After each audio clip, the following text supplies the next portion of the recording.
안녕하세요. 김성길 목사와 함께하는 GTS 말씀 묵상 시간입니다. 네, 오늘부터는 이제 5번째 주간이 시작이 되겠습니다. 5번째 주간, 가정의 달을 위한 묵상은 이제 이번 주간으로 마치게 됩니다. 맨 처음에는 모세가 가정의 행복을 위해서 권고한 말씀들을 우리가 묵상했고요. 신명기 6장 4절로 9절이죠. 그 다음에는 이제 부모 공경에 대한 말씀, 그리고 그 다음엔 관계에 대한 말씀, 창세기 1장 27절로 31절, 그리고 이제 지난 주간에는 언어에 대한 말씀, 대화법에 대한 말씀을 우리가 묵상했습니다. 이번 주간에는 함께 가족 공동체가 살아가다 보면은 서로 문제들이 많이 생기죠. 그래서 가족 공동체 속에서 또 문제들이 발생을 하면 우리가 어떻게 대처를 해야 될까요? 또 가족 구성원들끼리의 관계를 우리가 어떻게 해야 될까요?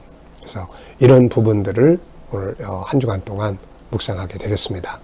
가족 공동체에서 좋은 관계들을 이루고 본문 말씀을 잘 묵상하면서 가족 관계가 아름답게 이루어지고 정말 존중이 여기는 관계들이 되고, 또 이것이 훈련이 돼서 밖에 나가서 또 이웃들과의 관계, 동료들과의 관계에서 또 아름답게 잘 이루어져서 삶의 현장이 복되게 열매 맺는 그런 묵상들이 되시기 바랍니다. 자, GTS 묵상은 항상 3가지의 목적을 가지고 만들어졌으니까 그 점을 꼭 기억하시고 활용을 하시기 바랍니다. 먼저는 이제 역동성이에요. 역동성이라는 것은 생각의 움직임이에요.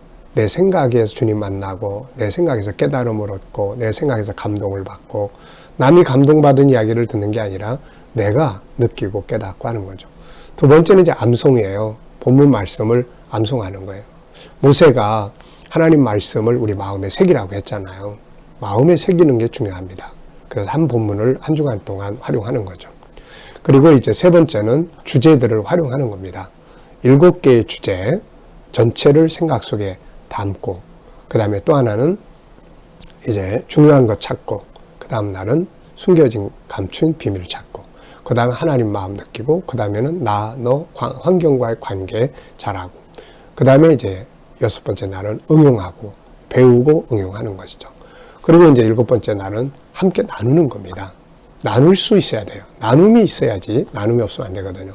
그래서 이렇게 하면 은혜 받을 뿐만 아니라 우리의 삶을 아름답게 변화하고 잘할 수 있죠. 네, 그리고 우리 아이들은 창의력, 상상력, 그래서 이 아주 놀라운 그런 학습 효과들을 만들어낼 수가 있습니다. 자, 그러면 우리 먼저 오늘도 그림을 한번 정리를 해보겠습니다. 이 그림 정리를 잘 하시기 바랍니다. 이걸 통해서 생각이 막 살아 움직이게 하게 만드는 거거든요. 네. 먼저 그림, 요 그림입니다. 요 그림. 자, 어떤 느낌이 드시나요? 저는 이제 먼저 고마움을 느낍니다. 또 감사, 땡겨주고 붙잡아주는 이 모습 고맙잖아요. 그리고 협력, 또 리더십도 생각을 하게 되고요. 리더자는 혼자만 막 가는 게 아니라 뒤에 사람을 끌고 가주는 사람이죠. 그리고 또 함께 힘들지만 올라가는 사람이 굉장히 힘들 것 같아요.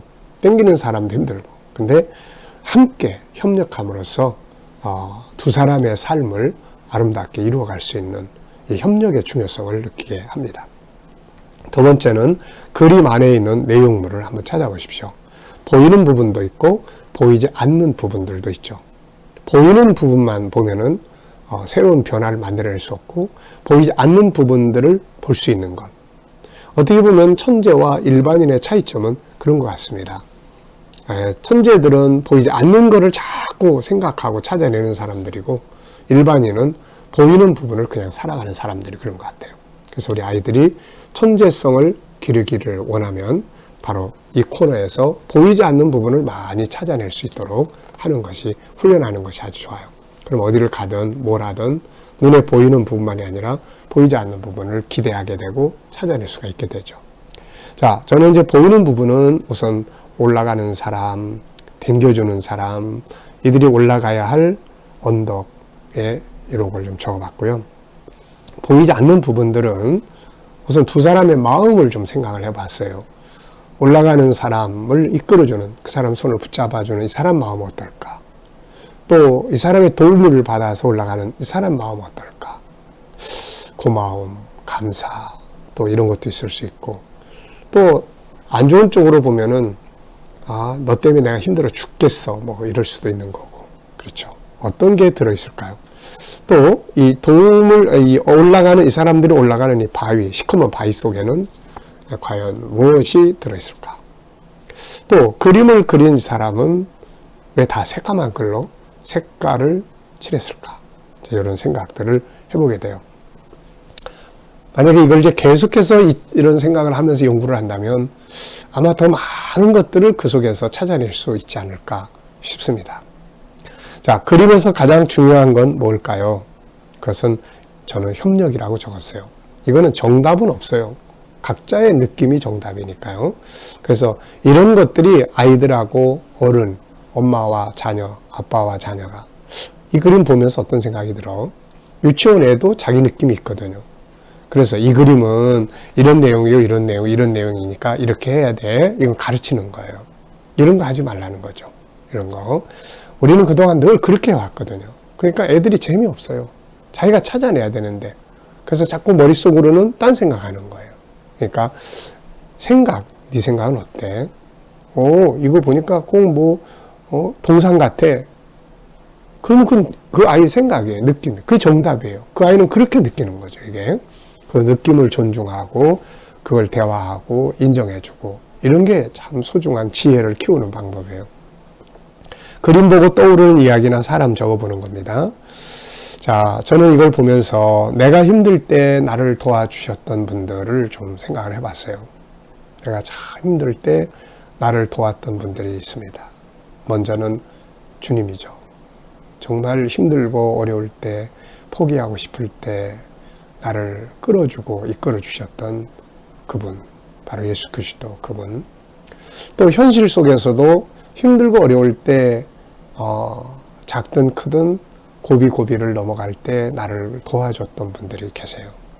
네, 때로는 가족들이기도 하고 때로는 나를 지도했던 분들이기도 하고 여러 사람들이 이렇게 떠올라요. 학교 선생님 중에 제가 이제 중학교를 그러니까 그때 당시에는 고등국민학교라는 것들이 있었어요. 그래서 거기를 다니게 됐는데 그때 당시에 이제 가족들을 부양을 하는 것을 해야 될 상황이 있어서 제가 이제 생활을 잘 못했어요. 근데 그때 이제 그 선생님이 저희 집까지, 아주 초라한 집까지 몇 번을 찾아왔어요. 찾아오셔가지고, 너는 꼭 공부를 해야 될 사람이니까 학교 기숙사에 와서 머물러서 살아라. 내가 너를 좀 뒷받침을 해줄게. 그래서 이제 다시 공부를 시작했던 결국 나중에는 가족 부양 때문에 못했지만은, 그러나 이제 그분이 늘 이렇게 기억에 남고, 또 나중에 성장을 해서 살아가면서도 참 여러분들이 도왔던 것 같아요. 또 지금 현재 목회를 하면서도 사실 내가 잘해서라기보다는 위로는 주님의 도우심, 그리고 현실적으로는 또 우리 함께 일하는 동역자들, 우리 목회자들, 그리고 또 우리 당의 장로님들, 또 집사님, 권사님들, 참 모두가 다 이렇게 끌어주는 거잖아요. 그래서 제가 여기까지 이렇게 사역을 해오고 있는 것 같습니다. 사람은 혼자서 살 수 있는 존재는 아니거든요. 그래서 참 우리 교회 모든 성도들, 장로님들을 비롯해서 권사님, 또 집사님, 또 모든 성도님들, 어린아이까지 정말 너무너무 감사해요. 네. 여러분들이 있어서 제가 또 있는 거거든요. 예, 또 한 부분은 내가 힘들 때 내가 도왔던 사람들은 누구였나, 이런 생각을 좀 점검을 해봤습니다.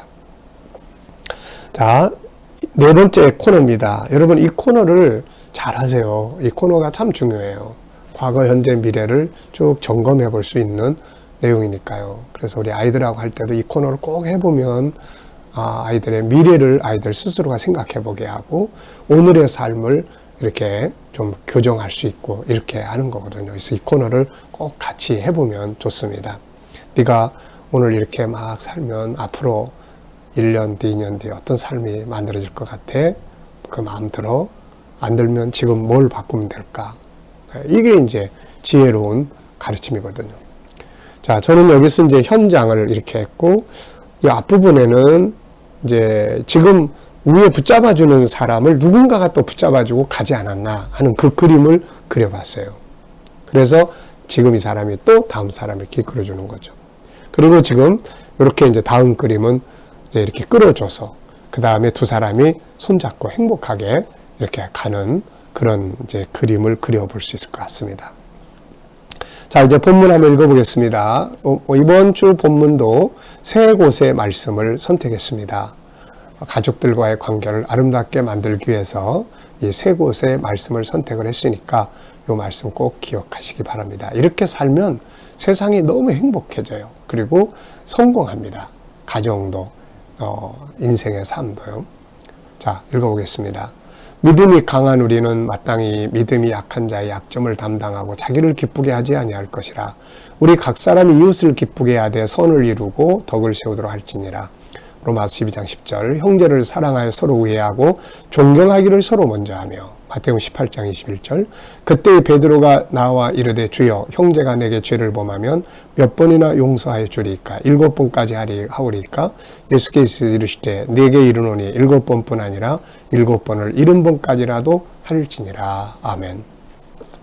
오늘 첫날은 이 내용을 다 담는 거예요. 내 안에다가. 자, 어때요? 이 내용을 한번 쭉 그려보시기 바랍니다.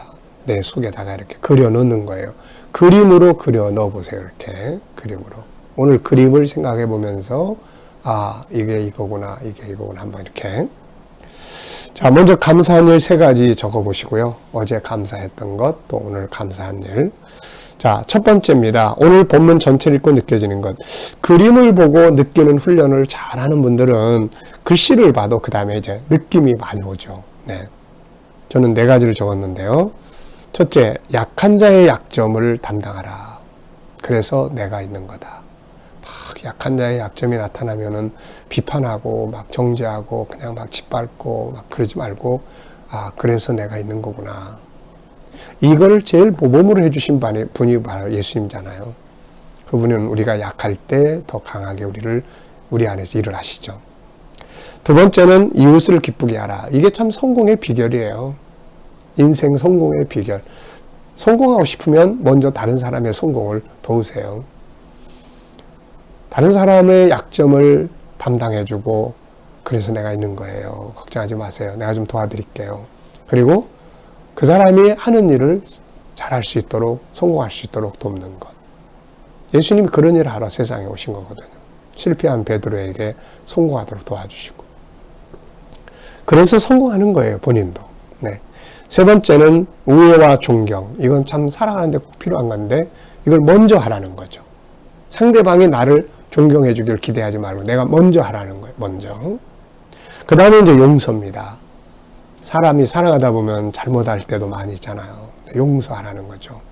용서. 근데 몇 번 해야 돼요? 베드로는 7번까지 하면 되겠습니까? 라고 했어요. 우리나라는 3-4번이라는 게 있는데 베드로는 7번을 이야기를 해요. 그런데 예수님은 아니야. 7번을 70번씩이라도 해야 돼. 그러니까 끝까지 하라는 거죠. 네. 참 좋은 내용입니다. 가정 행복한 비결, 세상을 성공하는 비결이 바로 이 속에 담겨져 있어요. 자, 중요한 단어 적어보고 의미 적어보기. 이 속에 중요한 단어들이 참 많이 나오죠. 뭐 믿음, 약한 자의 약점, 담당, 그 다음에 이웃을 기쁘게, 선, 덕, 우애, 존경, 서로 먼저, 용서, 7번, 70번까지.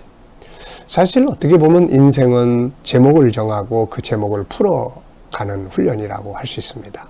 그래서 내 삶의 인생을 한마디로 정리를 해보면 그게 제목이 되고 그것을 또 쭉 풀어가면 그게 바로 자서전이 되는 거죠. 자, 성경. 성경이라는 제목이 있잖아요. 근데 이 주제 하나가, 단어 하나가 쭉 풀면 성경이 뭔데? 그러면 창세기부터 요한계시록까지를 펼쳐갈 수 있지 않습니까? 그래서 우리 아이들이 뭐든지 간에 제목 정하는 것과 그 다음에는 그걸 풀어가는 훈련이 시킨다면 굉장히 중요해요. 네. 자, 세 번째입니다. 첫 번째 구절에서 나오는 내용은 뭐고 마지막 절에서 나오는 내용은 뭔가. 이렇게 하는 이유는 전체 내용을 내 안에다가 그려 넣기 위해서 하는 거예요. 그러면 훨씬 쉬워져요. 자, 첫 번째 내용은 무엇입니까? 약한 자의 약점을 지적하지 말고 대신 담당을 해라. 마지막 절의 내용은 뭔가요? 마지막 절의 내용은 70번씩 7번이라도 7번을 70번씩이라도 용서를 해라. 이런 내용이잖아요. 그럼 가운데 뭐 들어있습니까? 가운데 약점 담당하고 그 다음에 이웃을 기쁘게 하고 존경하기를 먼저 하고 그 다음에 용서를 이제 하도록 하는 내용이죠. 약점 담당, 기쁘게, 존경 먼저, 용서. 그럼 벌써 다 외웠잖아요, 이제. 네. 그렇게. 자, 그 다음에 이제 내용을 이제 설명해 보는 거죠. 이걸 이야기로 한번 설명을 해 보는 겁니다. 여러분들이 자유롭게 이야기를 한번 만들어 설명을 해 보세요. 이 능력을 키워야 돼요. 천재는 뭘 봐도 이야기를 만들 줄 알아요. 네. 이게 창의력이고 아이디어잖아요. 그래서 아이들이 항상 뭘 보더라도 이야기를 나눌 수 있는 거 중요합니다. 자, 제가 만든 이야기로 설명. 약한 자의 약점을 비난하지 말고 대신 담당하고 그리고 자기를 기쁘게 하려 하지 말고 이웃을 기쁘게 하며 우애하고 존경하기를 서로 먼저 하고 형제가 잘못했을 때 7번을 70번씩 용서를 하도록 하라. 이 일의 모범을 보이시니가 바로 예수님입니다. 그는 우리의 약점을 비난하지 않으시고 대신 담당하셔서 목숨까지 바쳐주셨고 우리의 필요를 채우시고 우리의 성공을 도우심으로 우리를 기쁘게 해주셨다. 그리고 그는 우리의 가치를 높이시고 먼저 종이 되셔서 우리를 섬겨주셨다. 그리고 우리의 죄를 정죄하지 않으시고 끝까지 용서하셨다. 그리고 이것이 진정한 그분의 성공의 길이었죠. 그분이 얻은 것은 바로 사람이었습니다. 네, 이렇게 이제 이야기를 정리를 해봤어요. 그러니까 어떤 내용이 됐든 간에 이야기로 만들면 기억하기가 훨씬 쉬워져요. 자, 제목 정항입니다. 이런 내용의 제목, 이렇게 많은 이야기들을 제목을 정한다면 뭘로 정해보겠어요? 저는 성공의 길, 행복의 길, 이 두 개를 합쳐가지고 행복과 성공의 길, 모범이 되신 예수 그리스도, 서로 먼저 하라. 또 왜 이렇게 해야 할까요? 라는 제목도 정해봤어요. 왜 이렇게 해야 될까요? 제목은 참 중요한 거니까 꼭 잘 해보시고요. 생각나는 대로 적어보시면 돼요. 자, 6번째입니다. 본문 전체에서 질문 2개 만드는 거죠. 네. 일반인과 천재는 차이점이 바로 이런 거예요. 일반인은 그냥 보는 대로 질문 없이 삽니다. 그냥 그대로 가요. 근데 천재는 질문을 해요. 그래서 숨겨진 걸 찾아내는 거죠. 그게 차이점이에요. 우리 아이들의 천재성을 살리려면 항상 질문을 많이 하도록 돕는 것이 좋습니다. 그래서 이 코너를 통해서 계속 올려나가면은 나중에는 질문을 많이 만들고 질문을 많이 한다는 것은 숨겨진 걸 많이 찾을 수 있다는 거죠. 자, 저는 3가지 질문을 적었어요. 이렇게 해야 하는 이유는 뭔가? 약한 자의 약점을 담당하고 또 이웃을 기쁘게 하고 존경하기를 먼저 해야 되고 인사도 내가 먼저 해야 되고 용서를 끝까지 해야 되고 왜 이렇게 해야 될까? 그런 질문 하나 했고요. 2번째는 이 길을 걸으시니가 예수님인데 이렇게 하시고 그분이 얻으신 것은 무엇인가? 아무것도 얻는 것도 없이 그냥 그렇게만 한다는 건 어리석은 거죠. 그거는.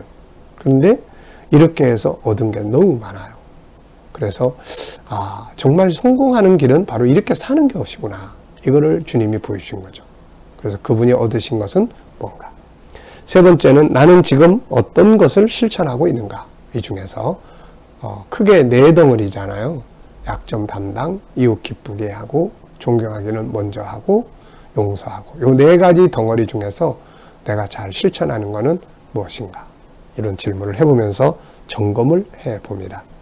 기도문은 3가지로 기도하라고 그랬죠. 하나는 오늘 받은 말씀, 또 하나는 재능 개발. 이 가로 안에 있는 것들은 재능 개발이에요.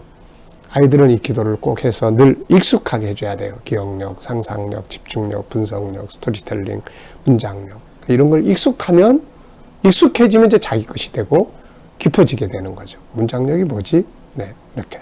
그래서 재능 개발이에요. 우리가 재능 개발을 해야 될 게 3가지예요. SQ, EQ, IQ. 근데 이 책 속에는 지금 SQ, EQ, IQ가 잘 개발될 수 있도록 녹여져 있어요. 그 중에 하나가 바로 이런 기도 제목이에요. 그러니까 이런 걸 잘 활용을 하셔서 1년, 2년, 3년 이렇게 지나가면 아이들이 반듯하게 만들어집니다. 네. 자, 세 번째 이제 중보기도예요. 중보기도 하시면 됩니다. 자, 오늘 본문 말씀 이미 다 여러분 속에 들어와 있죠. 자, 오늘 주신 말씀들 잘 기억하면서 한번 멋지고 행복한 삶이 되보시길 바랍니다. 자, 기도하고 마치겠습니다. 아버지, 이번 주간에 묵상하는 말씀들 우리 마음에 잘 새겨서 이 말씀 따라 행동을 하게 하셔서 행복한 삶이 이루어지게 하여 주옵소서. 하나님, 오늘도 또 우리와 우리 자녀들 그리고 우리 청소년들의 재능 개발을 위해서 기도합니다. 기억력, 상상력, 집중력, 분석력 뛰어나게 하시고 스토리텔링, 뭘 봐도 이야기를 만들 수 있는 능력이 크게 하시고 또 문장력이 발전하도록 은혜를 내려주시옵소서. 오늘도 주님, 우리 자녀들과 친척들, 이웃들, 동료들 중에 주님 모르는 자들 다 돌아와 예수 믿고 구원받게 하시고 또 우리 자녀들과 성도들을 사랑하는 현장마다 함께 하셔서 코로나 바이러스로부터 안전하게 지켜주시고 백신 맞는 성도들 후유증 없이 안전하게 지켜주시옵소서. 주님, 또 저희들 성도들 일하는 직장과 사업장마다 복 내려 주셔서 형통하게 하시고 또 새로운 일터를 구하는 우리 청년들 또 우리 성도들에게 좋은 일터들이 예비되게 하여 주시고 치료받는 성도들에게 모든 질병으로부터 자유할 수 있도록 은혜 내려 주시옵소서. 주님, 오늘도 이 나라와 민족을 지켜주시고 이 땅에서 코로나가 속히 소멸되고 백신 수급이 원활하게 이루어져서 모든 국민이 안전하게 살 수 있도록 은혜 베풀어 주시옵소서. 하나님 아버지, 지도자들에게는 지혜를 주셔서 나라를 바른 길로 이끌어가게 하시고 오늘도 세계 곳곳에 있는 선교사님들과 저들의 사역 가운데 함께하여 주시고 이슬람권, 힌두권, 공산권, 불교권에서 핍박받는 교회와 성도들을 지켜 보호하여 주시옵소서. 감사하며 예수님의 이름으로 기도하옵나이다. 아멘.